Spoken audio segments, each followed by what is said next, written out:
A voz da minha mãe cortou a sala como uma faca. Você é o filho mais inútil que nós temos. Todos os garfos pararam no ar. Meu peito ardeu, mas eu me mantive firme. Então pare de me ligar quando precisar de dinheiro. O rosto dela desabou. O silêncio engoliu a mesa. Por um longo momento, até o ar se esqueceu de como se mover.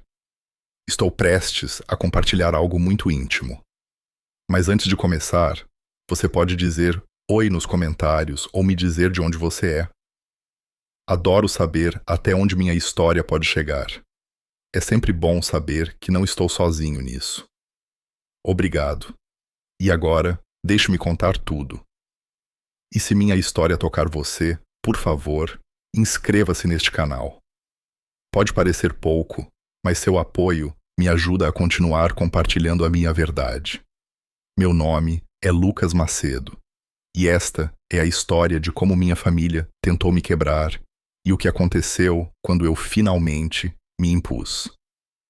As manhãs em São Paulo sempre pareciam mais claras do que deveriam, como se o sol estivesse tentando me convencer de que tudo estava bem. Eu entrei na Macedo Interativa, meu estúdio, recebido pelo zumbido dos computadores e pelo foco silencioso de 8 pessoas que confiavam em mim seus salários e carreiras.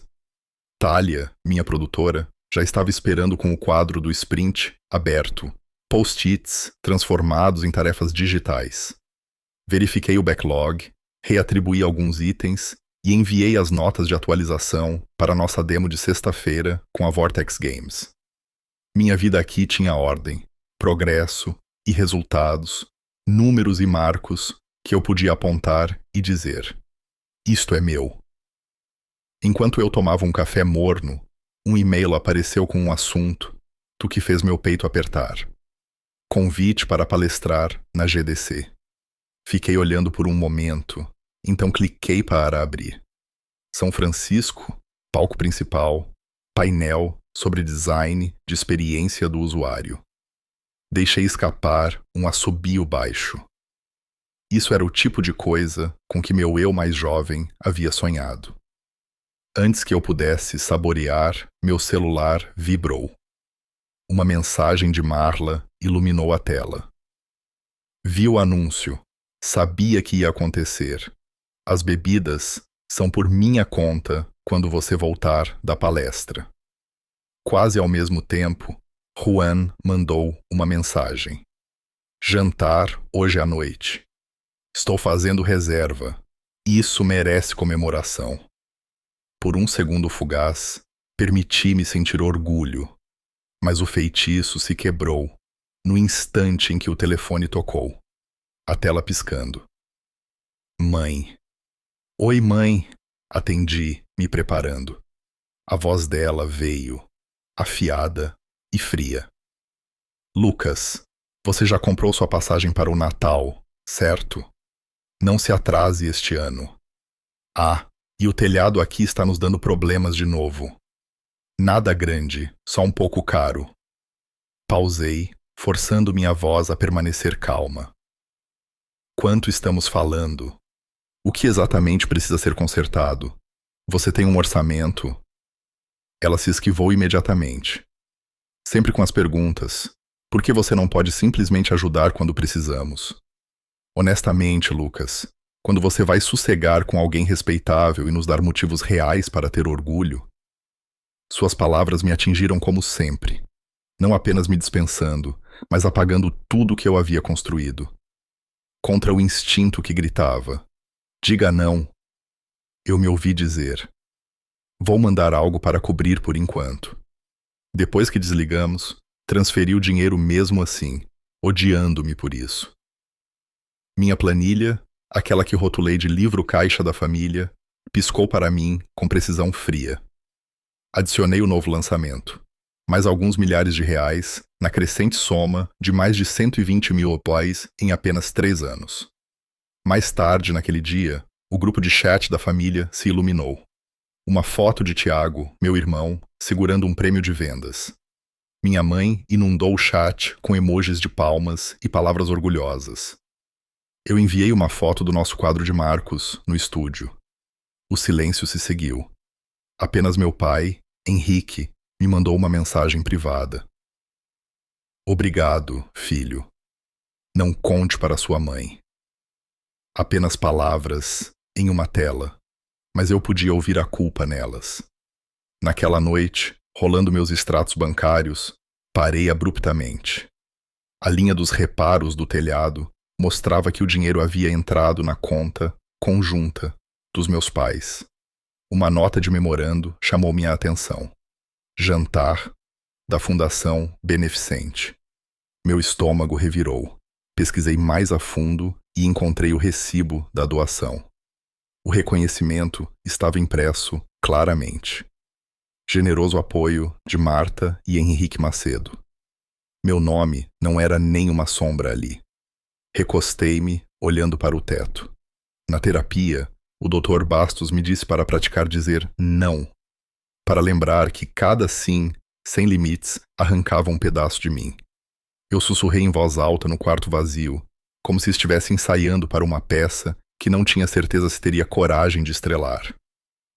Da próxima vez, eu vou dizer não. Na tarde seguinte, um envelope chegou pelo correio. Um convite formal para o jantar de Natal em Gramado. Reunião de família. Jantar às 20h em ponto. Traje.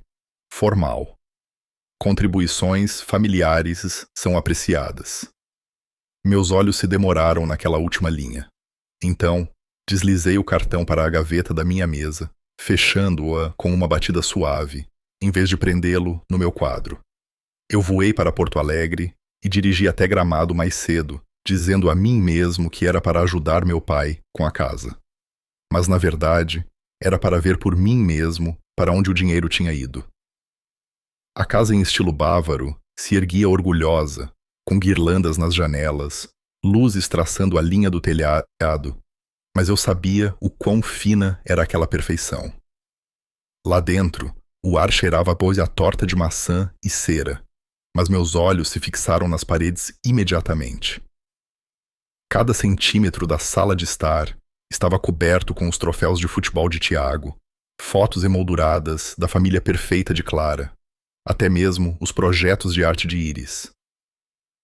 Em um retrato de família, eu estava espremido no canto, metade na sombra.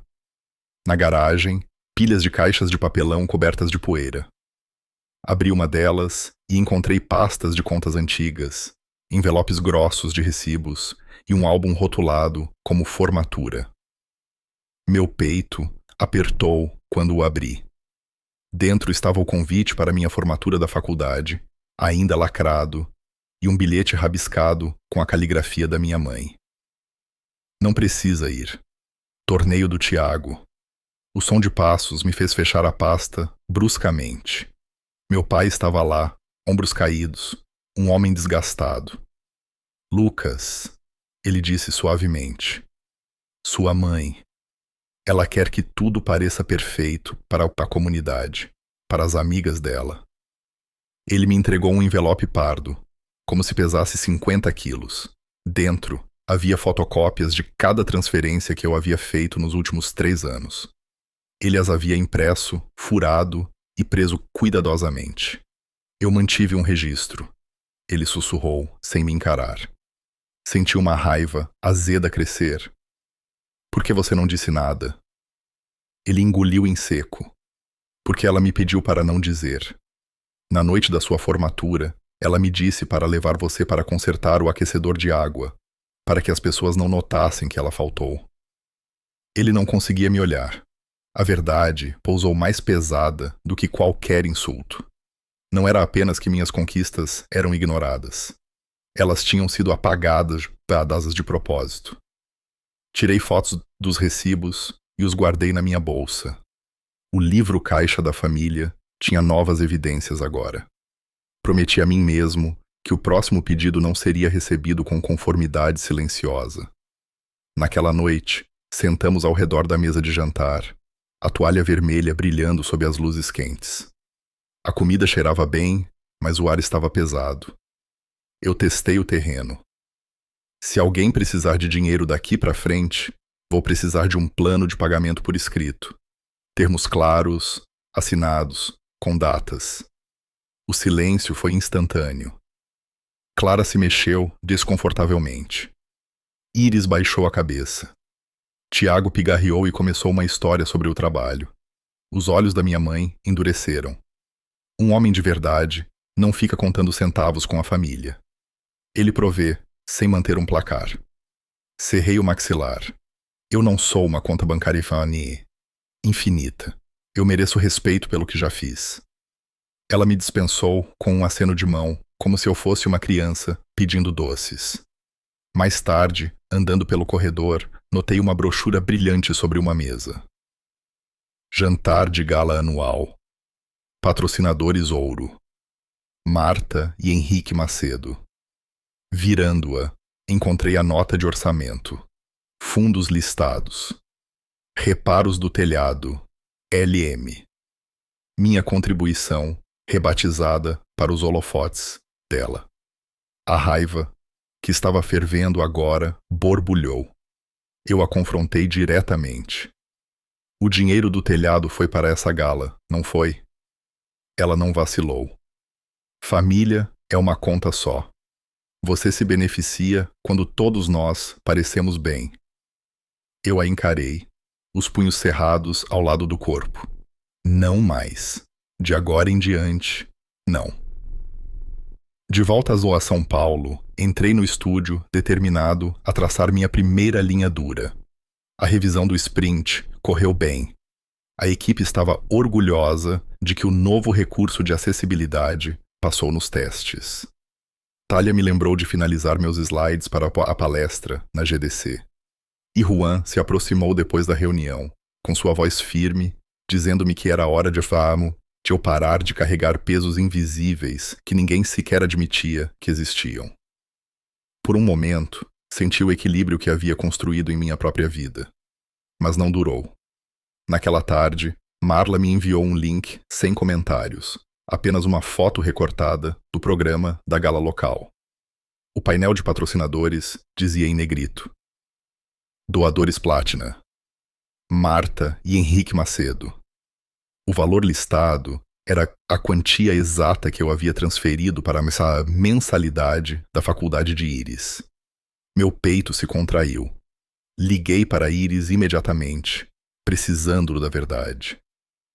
Após uma longa pausa, a voz dela tremeu ao admitir que já havia recebido uma bolsa de estudos para aquele semestre. O dinheiro nunca foi para a faculdade dela. Tinha sido redirecionado, ela disse relutantemente, para ajudar Clara a reformar a casa antes do batizado do bebê. Minhas mãos tremiam enquanto eu baixava o telefone. Minha contribuição havia sido convertida na moeda social da minha mãe. Mais um tijolo no muro de sua reputação, cuidadosamente polida. Enquanto eu era deixado invisível. Passei aquela noite compilando um registro. Construí uma planilha, linha por linha, 3 anos de transferências, mais de 100 mil países sem nenhum reconhecimento. Redigi um e-mail, anexei o arquivo e copiei todos os membros da família. Minha mensagem era simples.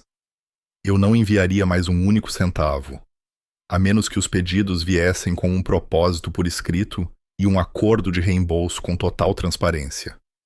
Eu até incluí propostas de cronogramas de pagamento, algo que eles poderiam realmente assinar. Quase instantaneamente, Tiago ligou, ignorando o e-mail. Sua voz carregava aquela bravata familiar, mas por baixo dela, ouvi o pânico. Ele me implorou para ajudar só mais uma vez, jurando que sua casa estava há dias da execução hipotecária e que 20 mil reais o salvariam.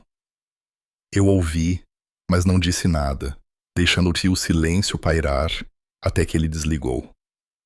Na minha próxima sessão com o Dr. Bastos, expus tudo. Ele traçou o ciclo com clareza clínica. Meu papel de salvador, o silêncio deles, meu ressentimento, e então a próxima crise me puxando de volta. Ele me disse para escrever 3 declarações de limites e ensaiá-las em voz alta até que se tornassem uma segunda natureza. Escolhi uma e repeti em seu consultório. Eu só apoiarei quando o respeito for dado abertamente e o reembolso for assinado por escrito. Pela primeira vez, pareceu uma armadura, mas mesmo enquanto eu tentava acreditar, os extratos bancários contavam uma história diferente. Pequenas retiradas rotuladas como fundo de eventos familiares apareciam toda vez que eu transferia dinheiro. A evidência se acumulava contra eles, mas o peso da obrigação ainda pressionava meu peito. Marla me avisou sem rodeios durante um café, seus olhos afiados. Se você não cortar isso agora, eles nunca verão você como nada além do banco deles. Eu sabia que ela estava certa. Naquela noite, meu telefone vibrou com 2 mensagens. A primeira era uma foto de Tiago, uma notificação de execução hipotecária carimbada em letras vermelhas raivosas. A segunda era da minha mãe. Um filho prestativo saberia o que fazer. Fiquei olhando para a tela, a decisão me pressionando, a linha que eu havia prometido a mim mesmo que não cruzaria pairando na balança. Quando o feriado de finados chegou, eu viajei de volta para Gramado com meu novo limite ecoando em minha mente. Eu disse a mim mesmo que sentaria para o jantar, manteria minha posição e iria embora se o ar ficasse venenoso. A casa parecia pronta para uma capa de revista. Folhas varridas em pilhas lá fora, guirlandas nas portas. A mesa posta com uma toalha estampada em cores de outono. Meu lugar, no entanto, havia sido colocado na ponta da mesa, perto da porta da cozinha, uma posição que deixava claro onde eu estava na hierarquia. As paredes brilhavam com novas molduras, os retratos de família de Clara, ampliados e centralizados.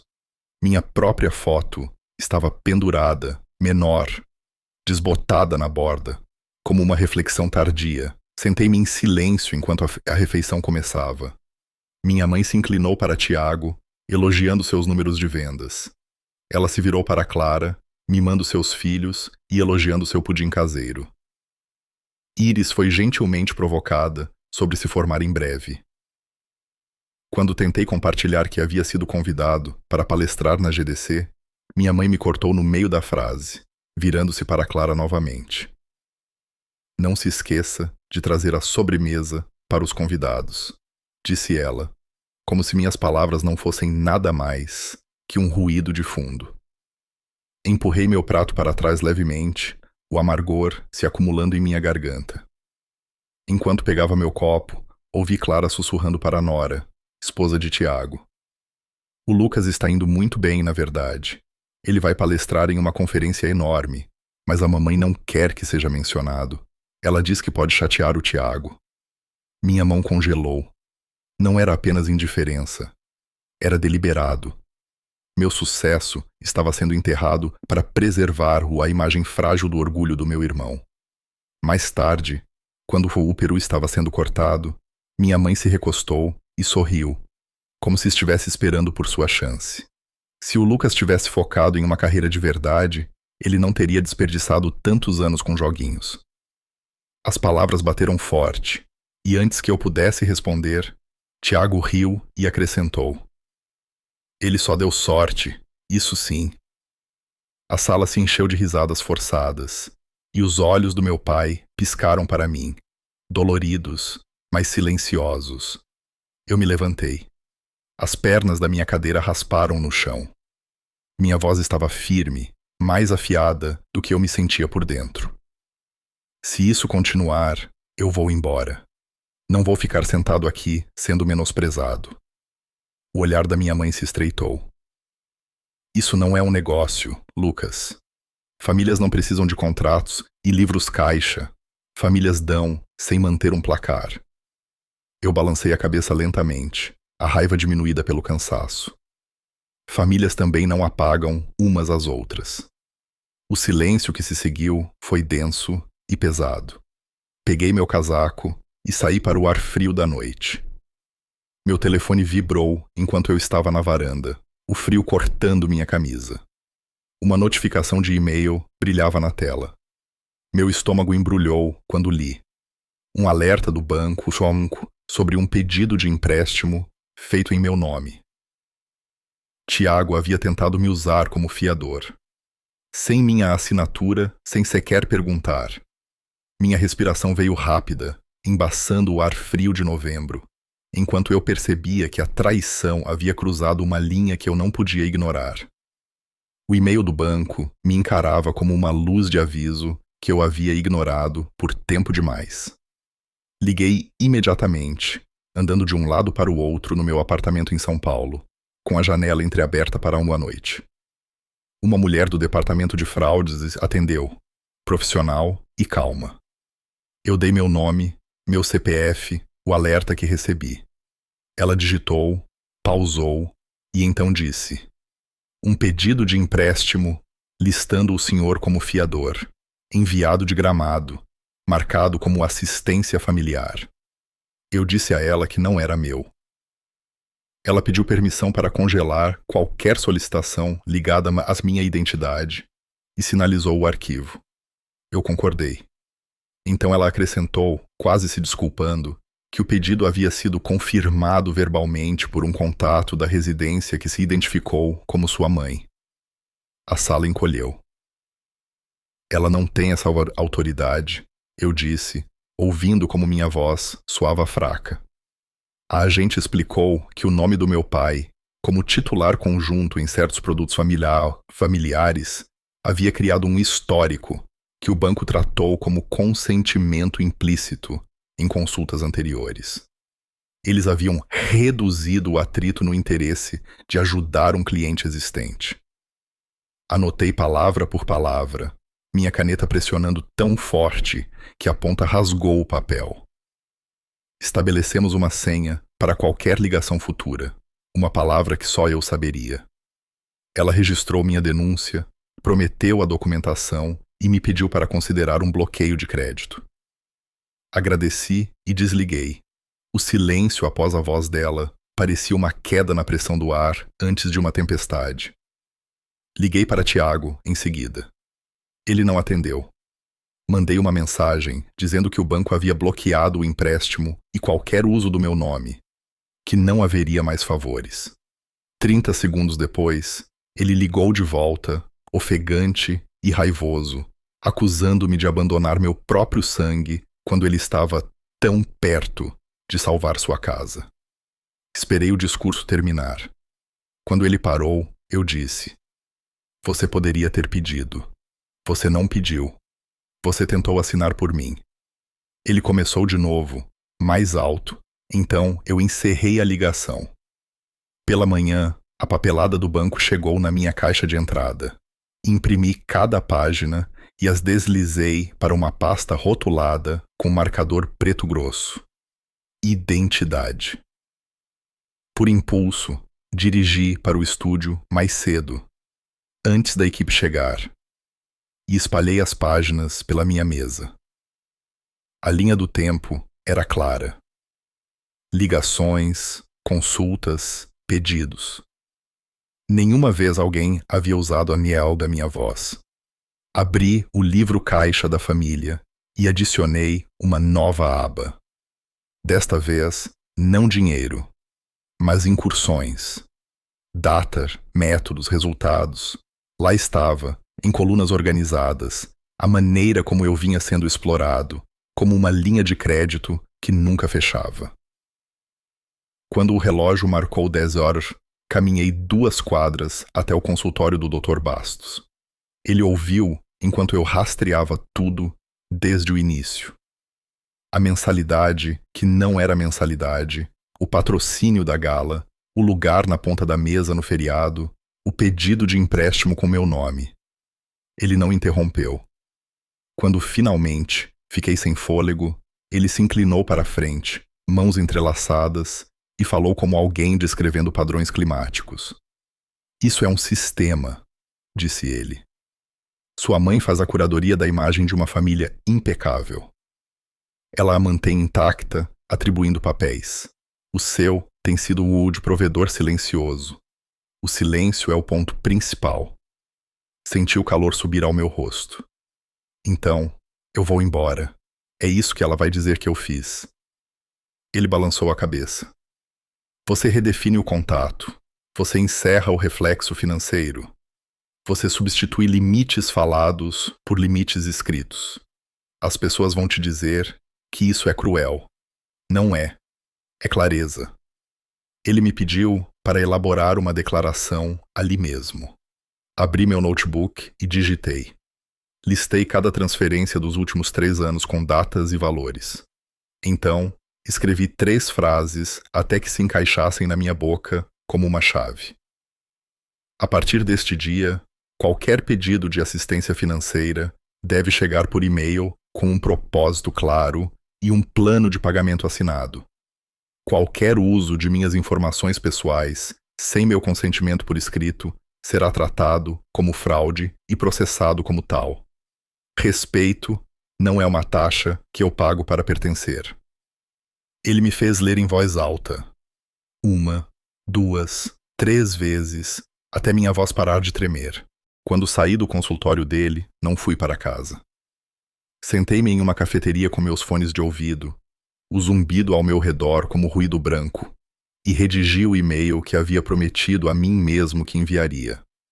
Anexei o livro caixa, a documentação do banco, a política que estabeleci para mim. Copiei todos. Mãe, Pitai, Talgo, Clara Isis. E incluí mais um endereço. Um advogado que Marla havia me apresentado meses atrás, quando contei a ela que as coisas em casa estavam ficando estranhas.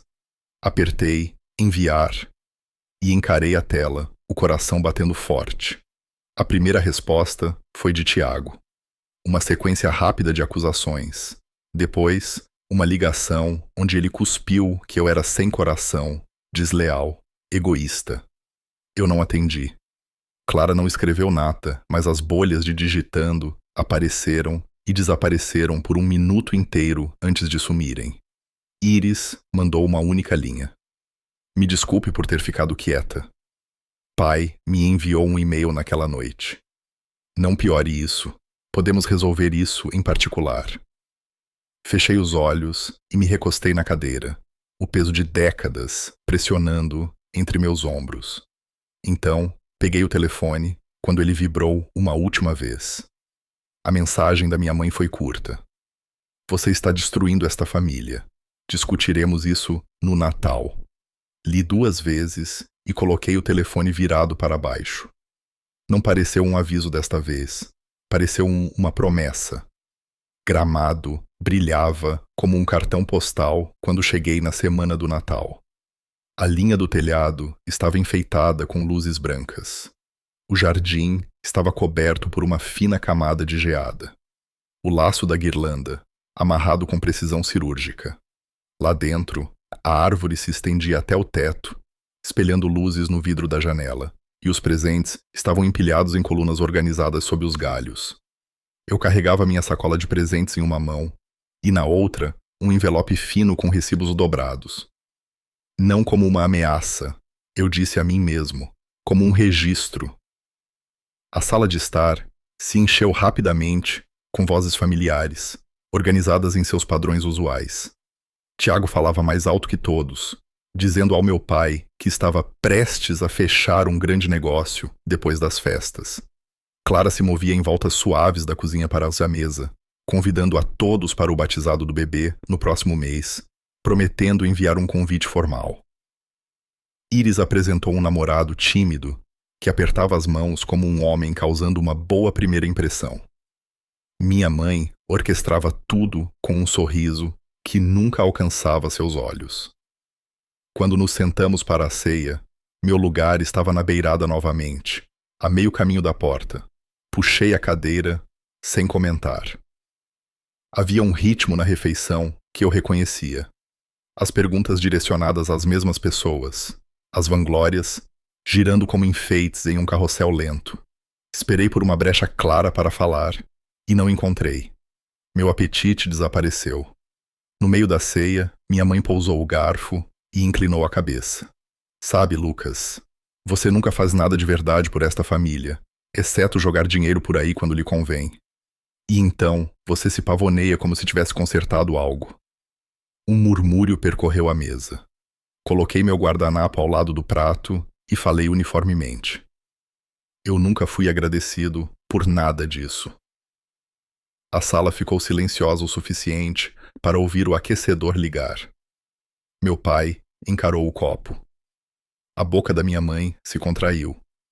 E então, com uma voz que eu raramente ouvia dele, meu pai disse: Ele nos salvou mais vezes do que eu gostaria de contar.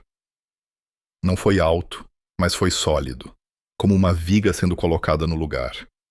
Minha mãe se virou para ele, olhos afiados, mas ele não desviou o olhar. Os dedos de Clara amassavam a borda do guardanapo. Eu peguei dinheiro de você, ela disse, sem me encarar.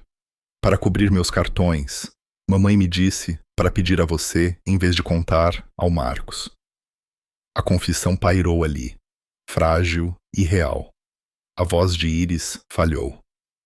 Eu não quero que minha bolsa de estudos seja usada como desculpa. Eu posso pagar pelos meus próprios livros. Eu já pago. Ela enxugou as bochechas e sentou-se mais ereta, como se dizer aquilo a tornasse mais alta. A mesa, antes coreografada, saiu do compasso. Tiago olhou para as próprias mãos. Meu pai exalou de um jeito que eu nunca tinha ouvido antes. Minha mãe corou e empurrou a cadeira para trás, as pernas raspando na madeira. Chega!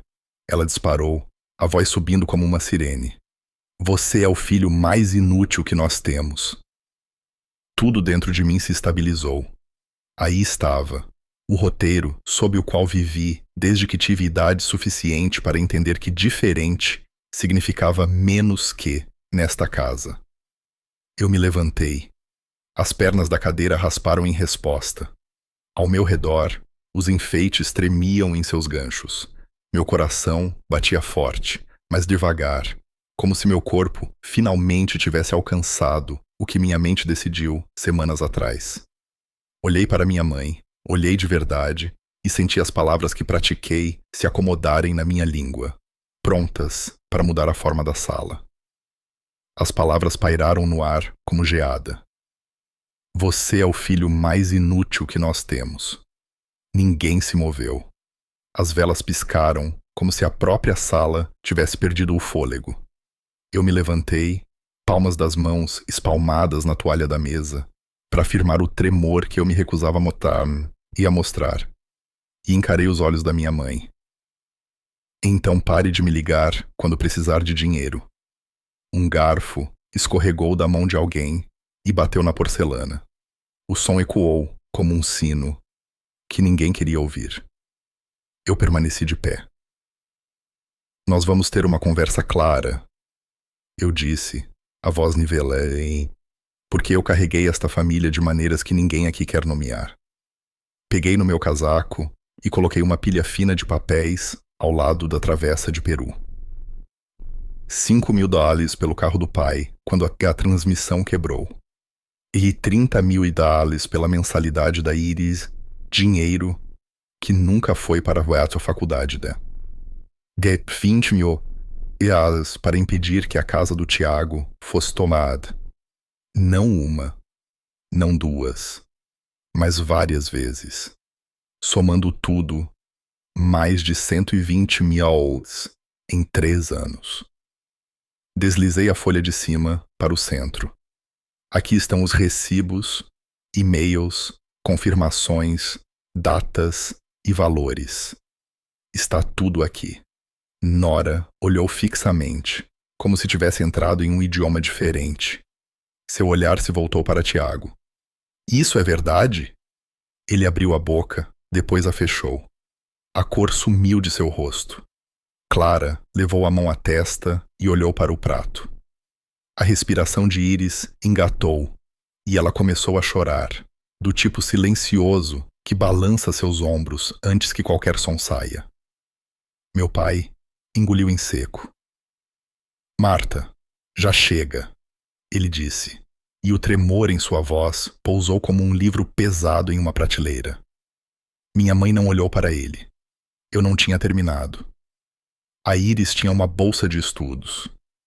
O dinheiro da mensalidade cobriu uma reforma na casa da Clara antes do batizado do bebê, porque as aparências importavam mais que a honestidade. A doação na gala foi anunciada em seus nomes, mãe e pai, usando o dinheiro que me disseram que iria consertar o telhado. E no dia da minha formatura, você me mandou ajudar com um aquecedor de água para que você não precisasse aparecer. A sala mergulhou e balançou, e então se estabilizou novamente.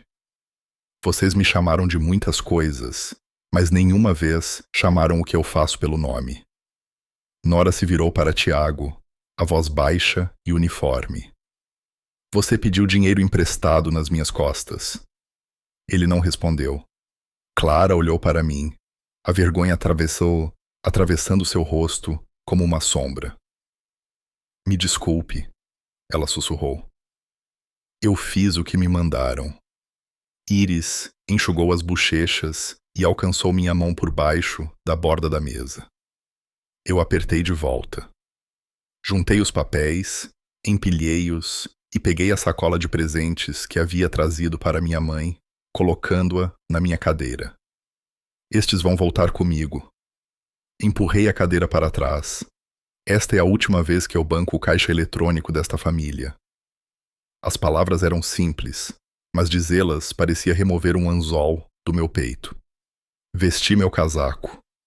A sala cheirava a canela, alecrim e algo queimado que não tinha nada a ver com o forno. Enquanto eu ia em direção à porta, a voz da minha mãe me seguiu, mais alta do que antes. Se você sair por essa porta, esta família vai desmoronar. Parei na soleira e me virei, calmo até os ossos. Famílias não desmoronam por causa da verdade, eu disse. Elas desmoronam por causa das mentiras. Então, saí para o frio, a noite engolindo a luz quente da casa atrás de mim. 1 ano é muito tempo quando você para de dizer sim. Em São Paulo, as estações mudavam de pequenas maneiras. A vida corria devagar no verão. O café perto do estúdio trocava as playlists. O sol da manhã continuava encontrando o mesmo lugar no chão do meu escritório. A Macedo Interativa se acomodou em um ritmo que parecia respiração. Atingimos nossos marcos, contratamos com cuidado e avançamos para um novo lançamento em que eu acreditava. Mantive minhas consultas com o Dr. Bastos, praticando as mesmas frases até que parecessem menos com armadura e mais como pele. Aprendi a dizer não sem me desculpar e sim sem negociar. O mundo não acabou. Ele se estabilizou. São Francisco ligou com outra oferta que teria me lisonjeado antes. Um cargo, um pacote de benefícios, uma vista da cidade. Eu disse não. São Paulo era meu lar de um jeito que eu finalmente havia permitido que fosse. Juan e eu encontramos um ritmo que funcionava. Jantar na varanda, quando o calor diminuía, longas caminhadas para lugar nenhum nas noites de domingo. Marla me entregou um pequeno artigo que ela escreveu sobre o trabalho invisível das pessoas que mantêm as famílias unidas, com reais não creditados e orgulho engolido. Você pode guardar isso só para você, ela disse. Eu não compartilhei com ninguém. Eu não precisei. A família mudou também. Não da maneira dramática que eu fantasiava, mas em curvas lentas que se acumularam até que a paisagem parecesse diferente. Tiago vendeu a casa grande, que não podia pagar. Ele começou a se encontrar com um terapeuta e um planejador financeiro. Uma tarde, um envelope chegou com um cheque administrativo de 6 moos e um bilhete que dizia: Este é um começo. Me desculpe. Sentei com aquilo por um longo tempo antes de depositar. Eu não respondi a mensagem imediatamente. Alguns dias depois, escrevi: Obrigado por assumir a responsabilidade. Foi o suficiente. Clara me ligou em uma terça-feira calma. Ela não chorou, nem fez cena. Ela disse que vivia sob uma descrição de cargo para a qual nunca se candidatou. Filha perfeita, mãe perfeita, e que havia feito escolhas das quais se arrependia. Ela perguntou sobre um museu em São Paulo que queria visitar com seus filhos. Conversamos sobre a exposição, depois sobre voos baratos, depois sobre nada, do jeito que irmãos conseguem quando baixam seus escudos. Iris veio para o estúdio em meio período, sentando-se em uma mesa de canto com um notebook de segunda mão e um caderno cheio de esboços de interface. Ela fazia perguntas reais e aceitava feedback real. Vê-la aprender parecia ver uma porta se abrir em uma casa pela qual eu sempre andei na ponta dos pés. Meu pai começou a mandar mensagens que não eram pedidos de desculpas disfarçados. Orgulho de você, filho. O trailer do jogo parece lindo. Ele veio para São Paulo em um fim de semana prolongado e visitou o estúdio como um homem visitando uma catedral. Quando o apresentei à equipe, ele estendeu a mão e disse: "Este é meu filho, Lucas. Ele cria jogos." Foi simples. Foi tudo. Minha mãe começou a fazer terapia. Eu não marquei isso em um calendário, nem construí uma história onde ela chegava à minha porta com flores e um discurso. Foi uma linha que meu pai mencionou. Depois, uma segunda linha um mês depois. A primeira vez que a vi depois disso, ela parecia menor. Não fisicamente, mas da maneira que uma pessoa parece quando abandona uma performance. Ela não se desculpou. Ela não rastejou. Ela me observou mover pelo meu próprio espaço e pareceu entender que ele pertencia a mim. Quando dezembro chegou novamente, mandei uma mensagem para todos. Natal na minha casa. Cada um traz um prato. Sem falar de dinheiro. Eu estava falando sério sobre a última parte. No dia, a cozinha se encheu de vapor e risadas. Tiago trouxe um engradado de cervejas artesanais locais e insistiu em abrir cada garrafa para quem quisesse. Clara colocou um pudim de leite na bancada e perguntou onde encontrar pratos, sem tratar meus armários como uma caça ao tesouro. Iris montou uma tigela de salada que parecia um círculo cromático. Juan colocou uma playlist e distribuiu luvas de forno como lembrancinhas de festa. Minha mãe chegou mais tarde que os outros, carregando uma pequena lata de biscoitos, o laço levemente torto. Ela encontrou um lugar na sala de estar e observou as pessoas se moverem ao meu redor. Depois de um tempo, ela falou, não para a sala, mas para mim. "Você parece bem, Lucas," ela disse, cada palavra cuidadosa e sem adornos. "Seu estúdio deve estar indo bem também." A declaração ficou ali, modesta e nua. Eu balancei a cabeça. "Está indo." No meio da tarde, ela perguntou, quase tímida, se poderia ver onde o jogo era feito. Foi a primeira vez que ela pediu para ir ao meu trabalho. "Você pode," eu disse, "se estiver pronta para aceitar o que é, sem comparação ou desprezo." Ela sustentou meu olhar por um longo tempo, e então assentiu. "Tudo bem." Andamos as poucas quadras juntos na manhã seguinte. Destranquei a porta, acendi as luzes e deixei o espaço falar por si. Mesas com 2 monitores, quadros brancos com hieróglifos apagáveis, uma parede de pôsteres de títulos anteriores. Ela absorveu tudo lentamente. "É real," ela disse, não como uma concessão, mas como um reconhecimento. Eu não disse, "eu te avisei." Eu não precisei. Ela fez algumas perguntas simples sobre o processo e ouviu as respostas até o fim. Naquela noite, todos voltaram ao meu apartamento com as sobras e baixas expectativas. Ninguém pediu dinheiro. Ninguém deslizou uma nota por baixo da mesa ou um favor em um abraço. Comemos até ficar satisfeitos, depois fizemos café e deixamos as crianças escolherem a trilha sonora. Minha mãe sentou no sofá e observou. Juan e eu organizarmos uma noite ridícula de jogos de tabuleiro, do tipo em que o prêmio é um adesivo e o objetivo é rir.